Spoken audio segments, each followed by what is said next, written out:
ఈరోజు పరిరక్షణ సమితి అధ్యక్షులు శ్రీ హర్ష గారు ఆధ్వర్యంలో ఇక్కడ శ్రీకృష్ణ కుడలి నందు ధర్నా చౌక్లో 2 రోజుల జల సమారోహ దీక్షకు మద్దతుగా మేము ఈరోజు తెలపడం జరిగింది.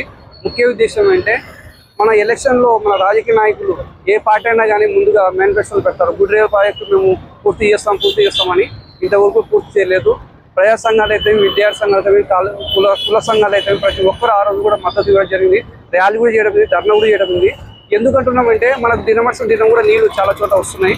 దానికి నీళ్లు రావాలంటే గుడ్రేవు ప్రాజెక్టు వెంటనే అమలు చేసి దాని మీద వెంటనే కఠినంగా చర్య తీసుకొని ప్రభుత్వం ఉన్నటువంటి ఇప్పుడు చంద్రబాబు నాయుడు గారు ఏమంటారంటే మేము రాయలసీమని రత్నాల సీమ చేస్తా అంటున్నారు. చాలా సంతోషము. మీరు ఏ విధంగా చేస్తారో రత్నసీమ చేయాల్సిన అవసరం కూడా మీ పైన ఉందని చెప్పి తెలియజేస్తున్నాను. అదేవిధంగా ఈరోజు ప్రజా సంఘాలు అయితే, కుల సంఘాలు అయితే, విద్యార్థి సంఘాలు అయితే, మహిళా సంఘాలు అయితే, లాయర్ సంఘాలు అయితే, ఎన్జిఓ సంఘాలు అయితే ప్రతి ఒక్కరు మద్దతు ఇస్తున్నారు. మన ఈరోజు చేస్తున్నటువంటి మన హర్ష గారికి ఈరోజు చాలా సంతోషకరం. ఇలాంటి స్ఫూర్తి తీసుకోవాల్సిన అవసరం కూడా ప్రతి ఒక్క యువత కూడా ఉంది. ఎందుకంటే మనం తాగునీరు లేకుంటే చాలా ఇబ్బంది పడాల్సిన అవసరం ఉంది.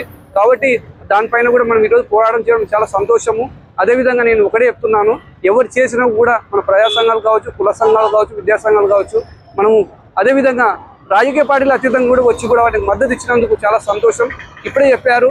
ఎందుకంటే మన జేఏసీలు కూడా, మన విద్యా సంఘాలు కూడా జేఏసీ చైర్మన్ కూడా ఉన్నాను.